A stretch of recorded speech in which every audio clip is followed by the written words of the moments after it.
NEET 2020 का question है, विच of the following will not undergo SN1 reaction with OH minus ion के साथ। ठीक है, कौन सी SN1 रिएक्शन नहीं देगा। अब देखो SN1 रिएक्शन का ऑर्डर देख लो आप, या तो आपके पास रेजोनेंस मिलना चाहिए। SN1 का मतलब देखो स्टेबिलिटी अपन देखें ना रिएक्शन की, तो वो कार्बोकेटाइन की स्टेबिलिटी से देखते हैं। जितना ज्यादा स्टेबल कार्बोकेटाइन बनेगा रिएक्शन उतनी ही जल्दी होगी। कार्बोकेटाइन स्टेबल नहीं है, रिएक्शन नहीं होगी, धीमे होगी। ठीक है, कार्बोकेटाइन की स्टेबिलिटी कैसे देखोगे, या तो आपके पास कोई रेजोनेंस मिल जाए। ठीक है, रेजोनेंस के अलावा 3 डिग्री, फिर 2 डिग्री, और सबसे कम होती है लास्ट में 1 डिग्री की। ठीक है, तो अपन Cl को उठाते हैं, रेजोनेंस वो देखते हैं कार्बोकेटाइन, यहां से Cl हटेगा, यहां पे प्लस चार्ज बनेगा। अब ये देखो, ये प्लस चार्ज इसके साथ रेजोनेंस में, यानी ये तो रिएक्शन दे देगा। ठीक है, इसमें देख लो, इस Cl को उठाएंगे तो यहां पे प्लस चार्ज बनेगा, और ये प्लस चार्ज इस बेंजीन रिंग के साथ रेजोनेंस में है ना, रेजोनेंस में, तो ये भी रिएक्शन दे देगा। ठीक है, इसकी बात करें CH3, ये 3 है होल थ्राइस, यानी ये 3 डिग्री कार्बोकेटाइन बनेगा। 3 डिग्री कार्बोकेटाइन रिएक्शन देगा फास्ट। यहां पे देख लो CH2 Cl, ये प्लस चार्ज यहां पे बना, इस Cl हटा। अब ये देखो, ये 1 डिग्री बन गया। ये भाई ना तो इसके साथ रेजोनेंस में क्योंकि CH2 यूनिट बीच में है, ना ये 3 डिग्री 2 डिग्री है, ये तो 1 डिग्री बन गया। अब 1 डिग्री इन सब में से देखो सबसे भयंकर तो ये देंगे, ये देगा, फिर ये देगा, फिर ये देखो ये भी देगा। ठीक है, क्योंकि ये 3 डिग्री है, ये दोनों के साथ रेजोनेंस है। ठीक है, ये तो भयंकर देंगे रेजोनेंस वाले। ये 3 डिग्री भी है, ये भी देगा फास्ट, पर ये रिलेटिव 1 डिग्री है, तो ये बहुत धीरे देगा। यहां पे धीरे देगा, इसने पूछा नोट, तो यही तो धीरे देगा, यानी यही नहीं दे सकता है, तो सेकंड आंसर हो गया इसका। नीट 2022 का क्वेश्चन है, the incorrect statement regarding chirality is. आपको इनकरेक्ट स्टेटमेंट बतानी है। सबसे पहली स्टेटमेंट है, a racemic mixture show 0 optical rotation. सही है, racemic mixture 0 optical rotation show करेगा, क्लियर बात। फर्स्ट तो करेक्ट हो गई। सेकेंड स्टेटमेंट देखो, SN1 reaction yield 1:1 mixture of both enantiomer, ये भी करेक्ट बात है। देखो जो SN1 रिएक्शन है ना, इसमें रिटेंशन भी होगा और इन्वर्जन भी होगा, 1:1 का रेशियो, ये चीज भी आपको पता होनी चाहिए। ठीक है, थर्ड स्टेटमेंट देखो, the product obtain bye SN2 reaction of halo alkane having chirality at the reactive site show inversion of configuration. सही है, SN2 रिएक्शन में इन्वर्जन होता है और SN1 में इन्वर्जन के साथ रिटेंशन भी होता है, यानी 1:1 में। ठीक है, और SN2 में क्या होता है, इन्वर्जन होता है, जिसे वाल्डन इन्वर्जन कहते हैं, तो ये भी करेक्ट हो गया। फोर्थ स्टेटमेंट देखो, एनेंशियोमर आर सुपर इम्पोजिबल। नहीं यार, ये तो नॉन सुपर इम्पोजिबल होते हैं ना, एनेंशियोमर तो सुपर इम्पोजिबल नहीं होते, तो आपका ये स्टेटमेंट रॉन्ग हो गई, यानी इनकरेक्ट पूछा है, तो फोर्थ आपका आंसर हो गया। नीट 2021 का क्वेश्चन है, the correct sequence of bond enthalpy of CX bond. एक कॉन्सेप्ट देख लो आप, बॉन्ड एनर्जी का, बॉन्ड एंथैल्पी बोलो या बॉन्ड एनर्जी, वो इनवर्सली प्रोपोर्शनल होती है बॉन्ड लेंथ के, यानी बॉन्ड लेंथ बढ़ेगी तो बॉन्ड एनर्जी घटेगी। ठीक है, ये चीज तो आपको कॉन्सेप्ट पता हो गया। अब देखो, अगर यहां पे अपन देखते हैं carbon fluorine, carbon chlorine, carbon bromine और कार्बन आयोडीन, यही है। यहां देखो फ्लोरीन की साइज कम। ठीक है, तो ये क्या होगा, जो CF बॉन्ड है इसकी बॉन्ड लेंथ कम होगी।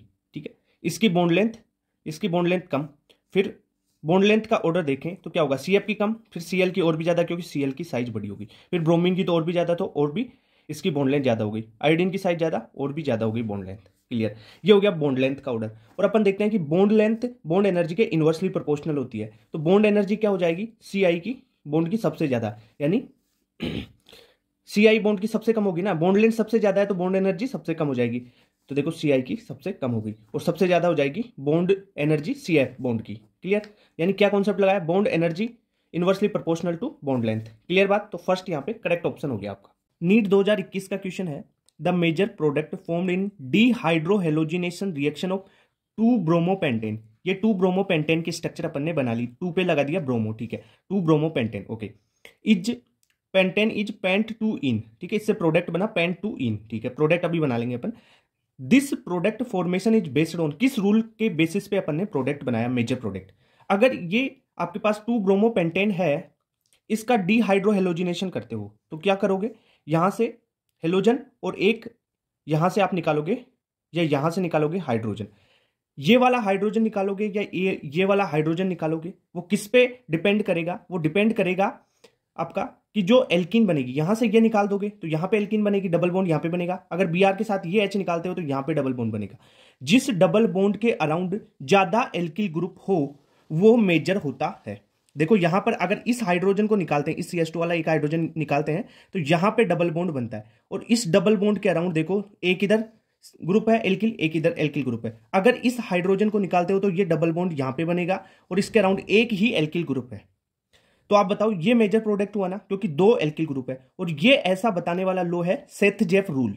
ठीक है, ये कौन से रूल के अनुसार बनी है? Saytzeff rule. ठीक है, तो इसे बोलते हैं Saytzeff rule. Major product, major product बना आपका सेथ-जेफ के।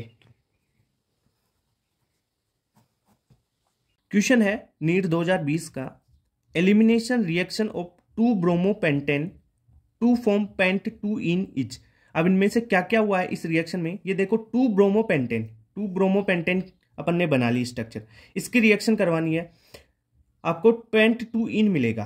ठीक है, तो सबसे पहले अपन एलिमिनेशन करवाते हैं। तो बेस लिया, बेस क्या करेगा, यहां से हाइड्रोजन को निकालेगा और Br को निकालेगा, तो यानी डीहाइड्रोहेलोजिनेशन होगा ना कुछ। अब देखो ये Br लगा हुआ है अल्फा पोजीशन पे, ठीक है, यहां से ये बीटा पोजीशन है ये इसकी, और यहां पे बीटा पोजीशन है। ठीक है, तो इस बीटा से अगर यहां से अपन इस CH2 वाला एक हाइड्रोजन निकाल देते हैं HBr के रूप में, तो डबल बॉन्ड यहां पे बन जाएगा। यानी क्या फॉर्मेशन हुआ, CH3 bond single bond CH, double bond CH, ये बना CH2 और CH2। ठीक है, ये फॉर्मेशन हो गया, यानी इसे बोलेंगे अपन पेंट 2 इन। कैसे बना, यहां से हाइड्रोजन, यहां से Br। कुछ बोलेंगे कि सर यहां से हाइड्रोजन क्यों नहीं निकाले, ये भी तो बीटा पोजीशन है। अरे भाई यहां से डबल बॉन्ड बनाएगा, यहां पे डबल बॉन्ड बनाएगा, तो डबल बॉन्ड के अराउंड कम एल्किल ग्रुप आएंगे ना, तो वो आपका स्टेबल ही नहीं होगा। आपको तो मेजर प्रोडक्ट बनाना है। ठीक है, दूसरी बात, आपको क्वेश्चन में भी आंसर दे रखा है पेंट 2 इन ही बनाना है, यानी मेजर प्रोडक्ट बनाना है। अब देखो मेजर प्रोडक्ट में ये एल्किल डबल बॉन्ड के अराउंड ज्यादा एल्किल ग्रुप है, तो ये किस नियम को फॉलो कर रहा है, सेथ-जेफ को। ठीक है, अब सेथ-जेफ है क्या इसमें, सेथ-जेफ नहीं है सर, इसमें जेस्टिव रूल है, सेथ-जेफ को ही जेस्टिव बोलते हैं। ठीक है, सेथ-जेफ प्रोडक्ट बनता है जिसे जेस्टिव रूल बोलते हैं। ठीक है, तो जेस्टिव भी हो गया। अब देखो बीटा पोजीशन से हाइड्रोजन निकला, ठीक है, बीटा पोजीशन से, तो यानी बीटा एलिमिनेशन हुआ, ये भी करेक्ट है। इसमें देखो ये तो ब्रोमीन तो हेलोजन है और हाइड्रोजन, यानी हेलोजन और हाइड्रोजन का रिमूवल हुआ, यानी डीहाइड्रोहेलोजिनेशन हुआ, सही है, ये भी होगा। डिहाइड्रेशन हो रहा है केस में, डिहाइड्रेशन यानी वाटर निकलना, वाटर तो इसमें नहीं निकल रहा है, यानी ABC करेक्ट हो गया, यानी फोर्थ ऑप्शन आपका करेक्ट है। ठीक है, 2017 का क्वेश्चन है, an example of sigma bonded organometallic compound. देखो आप ये ऑर्गेनोमेटेलिक कंपाउंड है ना, इनऑर्गेनिक में कोऑर्डिनेशन कंपाउंड में भी लास्ट में पढ़ते हो, और यहां पर भी आपको एक ग्रिग्नार्ड रिएजेंट के बारे में फुल डिटेल से सारी रिएक्शन बताई जाती है। तो सिग्मा बॉन्डेड जो आपका है सिंगल बॉन्डेड ऑर्गेनोमेटेलिक कंपाउंड, वो ग्रिग्नार्ड रिएजेंट होगा। कैसे ग्रिग्नार्ड रिएजेंट बनेगा, क्या ग्रिग्नार्ड रिएजेंट कहते हैं किसे हैं, RMgX को ग्रिग्नार्ड रिएजेंट कहते हैं। जैसे आपके पास कोई भी एल्किल हैलाइड है RX, उसकी रिएक्शन मैग्नीशियम और आप ड्राई ईथर से करो, ड्राई ईथर, तो आपको मिलेगा यहां से RMgX। ठीक है, और इसे ही बोलते हैं अपन क्या, ग्रिग्नार्ड रिएजेंट। तो इसका करेक्ट आंसर थर्ड हो जाएगा। क्वेश्चन है, विच of the following will react faster through SN1 mechanism. अब देखो SN1 मैकेनिज्म में अपन कार्बोकेटाइन की स्टेबिलिटी से चलते हैं, जिसका कार्बोकेटाइन जितना ज्यादा स्टेबल बनेगा वो उतनी फास्ट रिएक्शन देगा। यानी अपन कार्बोकेटाइन की स्टेबिलिटी किससे चेक करेंगे, या तो आपके पास रेजोनेंस मिल जाए, रेजोनेंस नहीं है तो आपके पास 3 डिग्री कार्बोकेटाइन, 3 डिग्री से कम देगा 2 डिग्री, और 2 डिग्री से कम देगा प्राइमरी। ठीक है, ये बात तो क्लियर होगी। अब सबसे फास्टर कौन देगा, या तो रेजोनेंस हो, या 3 डिग्री 2 डिग्री 1 डिग्री, ऐसे चलता हो। यहां पे तोड़ के देख लो, सबसे पहले देखो इसको तोड़ते हैं, यहां से Cl हटेगा तो यहाँ पे प्लस चार्ज, यानी ये 1 डिग्री कार्बोकेटाइन बनेगा। ठीक है सर, इसको देखो इस Cl को यहां से हटाते हैं तो यहाँ पे कार्बोकेटाइन बनता है, और ये कार्बोकेटाइन देखो, कार्बोकेटाइन यहां पे बन रहा है, फिर सिंगल बॉन्ड है ये डबल बॉन्ड है, तो क्या होगा, ये इसके साथ रेजोनेंस में हो जाएगा ना। ठीक है सर, इसमें क्या हो गया, रेजोनेंस हो गया। Okay clear. अब नेक्स्ट में देखते हैं, इसको तोड़ा, यहाँ पे प्लस चार्ज बन गया, बेंजीन रिंग पे प्लस चार्ज, हाईली अनस्टेबल, यहां से इसको तोड़ा, यहाँ पे प्लस चार्ज और डबल बॉन्ड ये है, तो कोई रेजोनेंस तो होगा नहीं क्योंकि बीच में सिंगल बॉन्ड नहीं है, तो यानी इसमें रेजोनेंस हो रहा है, तो सबसे फास्टर तो ये दे देगा। और इसकी बात करें, अगर देखो बेंजीन रिंग पर ही अगर पॉजिटिव चार्ज है ना, तो भाई ये हाईली अनस्टेबल है, ऐसा कुछ नहीं होगा। अगर आप बोलो कि CH2 डबल बॉन्ड CH, ये प्लस बन गया ये वाला, तो ये क्या, ये भी तो रेजोनेंस है भाई, ये रेजोनेंस कहां करेगा, ये डबल बॉन्ड है यहाँ पे, अगर बीच में सिंगल फिर डबल आता ना ऐसा, तब रेजोनेंस होता है भाई। कॉन्जुगेशन की सारी शर्तें पता है ना। ठीक है, तो फास्टर सबसे फास्टर हो गया सेकंड वाला। क्वेश्चन है, of the following alcohol the one that would react fastest with concentrate HCl and anhydrous ZnCl2। अब एक बात देखो, कॉन्सेप्ट देख लो इसका कि concentrate HCl plus anhydrous ZnCl2, ठीक है, इसको अपन क्या बोलते हैं, ल्यूकास रिएजेंट बोलते हैं। क्या बोलते हैं? ल्यूकास रिएजेंट, ठीक है। और जो अल्कोहल की आपको क्या पूछे, रिएक्टिविटी पूछी है ना, रिएक्ट फास्टर कौन फास्ट करेगा। ल्यूकास रिएजेंट के लिए जो अल्कोहल होती है ना, अल्कोहल, उसकी रिएक्टिविटी अगर देखें, रिएक्टिविटी तो रिएक्टिविटी 3 डिग्री अल्कोहल की सबसे ज्यादा, फिर 2 डिग्री अल्कोहल की, और फिर 1 डिग्री अल्कोहल की, ठीक है। तो 3 डिग्री अल्कोहल की सबसे ज्यादा होगी ल्यूकास रिएजेंट के लिए रिएक्टिविटी। तो यहां पर देखो 3 डिग्री कौन सा बनेगा, फोर्थ वाला है ना, 2 मिथाइल प्रोपेन। देखो 2 मिथाइल प्रोपेन के स्ट्रक्चर बना लेते हैं, CH3 CH3, ये CH3 2 पे लग गया मिथाइल और ये OH, ठीक है।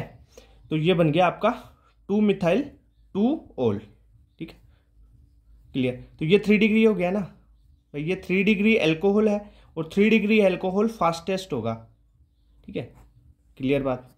फोर्थ करेक्ट आंसर हो गया। क्वेश्चन 2016 का है, कंसीडर द रिएक्शन। आपको ये रिएक्शन दे रखी है, क्या रिएक्शन है, CH3 CH2 CH2Br, ठीक है। इसकी रिएक्शन आपको NaCN के साथ करवानी है। अब आप NaCN के साथ करवाओगे तो CN जुड़ेगा इसमें, ठीक है, SN2 रिएक्शन होगी ये, तो CH3 CH2 CH2 यहाँ पे CN जुड़ गया, ठीक है। ओके सर, इतनी बात होगी। कौन सी मैकेनिज्म हुई, SN2।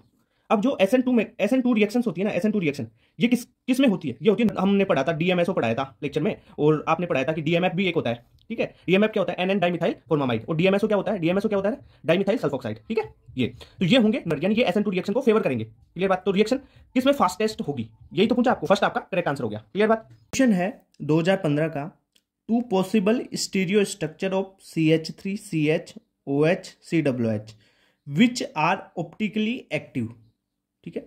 देखो स्टीरियो स्ट्रक्चर है 2 और ऑप्टिकली एक्टिव है, ठीक है। ऑप्टिकली एक्टिव पेयर्स होते हैं ना, उनको तो अपन एनेंशियोमर कहते हैं, ठीक है। तो आंसर तो ऐसे ही पता चल गया। एक बार स्ट्रक्चर भी बना के बता देता हूं आपको। जैसे CWH बन गया, इसका C यहां पे लगा दे हाइड्रोजन, ये OH लगा दिया, ये CH3, ठीक है।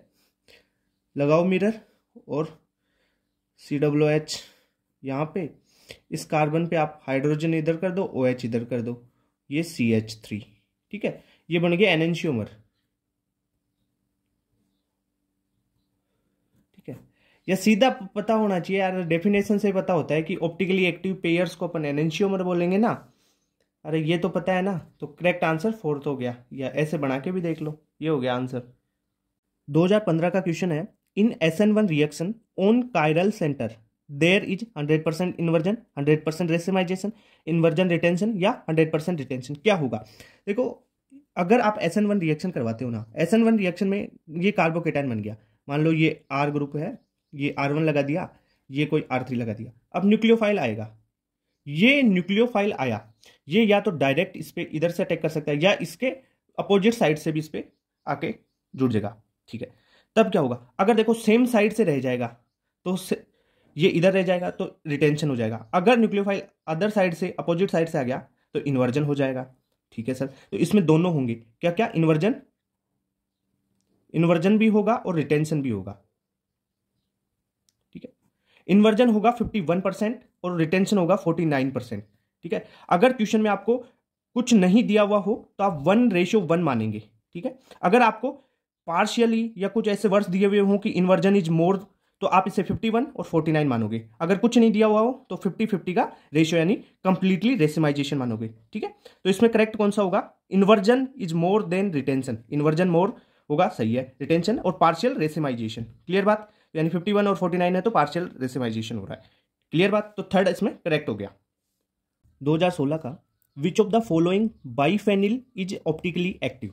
अब देखो बाइफेनिल के केस में आपको क्या कॉन्सेप्ट याद रखना है, बाइफेनिल रिंग दी हुई हो और ऑर्थो पोजीशन पे कुछ बल्की ग्रुप लगे हुए हो, ठीक है। ऑर्थो पोजीशन पे बल्की ग्रुप, देखो अगर ये आपके पास बाइफेनिल रिंग है, ये 2 बाइफेनिल रिंग बना दी, ये यहाँ पे कोई ग्रुप लगा दिया, यहाँ पे ये ऑर्थो पोजीशंस पे आपके कोई बल्कि ग्रुप लगे हुए हैं, ये बल्कि ग्रुप लगे हुए हैं, तब क्या होगा, ये जो दोनों रिंग है ना वो अपने प्लेन में नहीं रहेगी। मान लो एक रिंग ऐसे है ना, एक पहले तो दोनों रिंग ऐसे थी, ठीक है, जब बल्कि ग्रुप आया, इनमें बल्कि ग्रुप यहाँ पे आया तो क्या होगा, ये अपना प्लेन चेंज कर लेगी, ठीक है, यानी प्लेन चेंज हो जाएगा, और प्लेन चेंज हो गया तो भाई कायरलिटी आ गई ना, यानी दोनों बल्कि ग्रुप यहाँ पे आने चाहिए ऑर्थो पोजीशन पे। तो करेक्ट आंसर थर्ड हो जाएगा। थर्ड में देखो ये बी आर, यहाँ पे आयोडीन, यहाँ पे आयोडीन, यहाँ पे बी आर, तो बल्कि ग्रुप है तो ये क्या कर लेगी, अपना प्लेन चेंज कर लेंगी, तो कायरल ऑप्टिकली एक्टिव हो जाएगा ये। क्वेश्चन है विच of the following reaction can be use for the preparation of alkyl halide. अब इनमें से एल्किल हैलाइड कौन देगा। रिएक्शन क्या दे रखी है आपको, एल्कोहल दे रखे सारे, देखो एल्कोहल है ना, ये एल्कोहल की रिएक्शन आपको HCl के साथ करवानी है, साथ में एक कैटलिस्ट दे रखा है एनहाइड्रस ZnCl2, ठीक है, ये कैटलिस्ट है। अगर कैटलिस्ट में किस रिएक्शन में कैटलिस्ट की जरूरत पड़ेगी, एनहाइड्रस ZnCl2 में। अगर आपके पास जो यहाँ पे कार्बोकेटाइन बनेगा, भाई कार्बोकेटाइन के थ्रू जाएगी मैकेनिज्म, कार्बोकेटाइन बनेगा जो एल्किल ग्रुप है, अगर वो 1 डिग्री और 2 डिग्री है तो भाई कैटलिस्ट की जरूरत है, कैटलिस्ट की आपको जरूरत पड़ेगी 1 डिग्री और 2 डिग्री में, ठीक है, कैटलिस्ट, ठीक है, होना चाहिए। अगर आपके पास एल्किल ग्रुप 3 डिग्री है, टर्सरी है, तो भाई टर्सरी तो वैसे ही मोर स्टेबल होगा, तो इसको कैटलिस्ट नहीं चाहिए। क्लियर बात। यहां पे देख लो रिएक्शन में कौन कौन सी रिएक्शन होगी, देखो ये है 1 डिग्री, 1 डिग्री को कैटलिस्ट चाहिए, कैटलिस्ट दे रखा है, रिएक्शन एल्किल हैलाइड CH3CH2Cl बन जाएगा, ठीक है, ए वाली हो जाएगी। इसमें देखो 1 डिग्री एल्कोहल है, उसके साथ HCl, एनहाइड्रस ZnCl2 यहाँ पे नहीं दे रखा है, रिएक्शन नहीं होगी, ठीक है सर। यहाँ पे देखो टर्सरी, देखो 3 है ना ये, तो टर्सरी एल्कोहल दे रखा है HCl है, टर्सरी में कैटलिस्ट की जरूरत ही नहीं होती है, रिएक्शन हो जाएगी। ये दे रखा है सेकेंडरी HCl और कैटलिस्ट दे रखा है, रिएक्शन हो जाएगी, यानी A हो जाएगी, C हो जाएगी और D हो जाएगी। इसमें क्या बन जाएगा, एल्किल हैलाइड, ठीक है, एल्किल हैलाइड बन जाएगा, तो ACD करेक्ट आंसर सेकंड हो गया। क्लियर। क्वेश्चन है 2014 का, which of the following compounds will undergo racemisation when solution of KOH hydrolyse. अब देखो रेसिमाइजेशन पूछा आपको, रेसिमाइजेशन किस में होगा, SN1 रिएक्शन होती है ना उसमें होता है पहली बात तो। अब रेसिमाइजेशन होगा किसमें, अगर आपके पास कायरल कार्बन है तब रेसिमाइजेशन होगा, ठीक है सर, यानी ऑप्टिकली एक्टिविटी होनी चाहिए इसमें। कायरल कार्बन किसे कहते हैं, कोई भी एक कार्बन सेंटर है उस पे चारों ग्रुप डिफरेंट लगे हुए होने चाहिए, ABCD, ये चारों ग्रुप इस कार्बन पे, तो इस कार्बन को अपन कायरल कार्बन बोलते हैं, ठीक है। अब इसमें आपको कायरल कार्बन देख लो, जिसमें कायरल कार्बन वो रेसिमाइजेशन दे देगा। अब देखो पहले वाले में देखो इस कार्बन पे चारों ग्रुप, एक तो हाइड्रोजन लगा, एक Br, एक Cl और एक ये फेनिल ग्रुप लगा हुआ है, यानी ये कार्बन कायरल कार्बन है, ठीक है, तो ये तो रिएक्शन देगा। यहां पे देखो Cl, ये CH2, इस वाले ग्रुप को देख लो, तो 2 CH2 है, एक Cl है, तो यानी 2 CH2 आ गए, तो नहीं होगा, कायरल नहीं है, चारों ग्रुप डिफरेंट होने चाहिए। यहां पे इसको देख लो, अगर इस कार्बन को भी देखते हो ना आप, ये इस कार्बन को देख लो SN1 के लिए, इस कार्बन को देखो 3 हाइड्रोजन है, कोई दिक्कत नहीं है, नहीं देगा, यानी फर्स्ट वाला ही देगा, ठीक है। और D को देख लो, इस कार्बन के लिए CH3 है, यहाँ पे हाइड्रोजन ये C2H5 है और ये Cl है, चारों ग्रुप अलग अलग है, तो यानी ये कायरल कार्बन होगा, यानी ये देगा, ठीक है, रेसिमाइजेशन हो जाएगा। ओके, तो 14 में A भी देगा और D भी देगा। A और D कौन से ऑप्शन में है, थर्ड ऑप्शन में है, ठीक है, तो थर्ड ऑप्शन आपका करेक्ट हो जाएगा।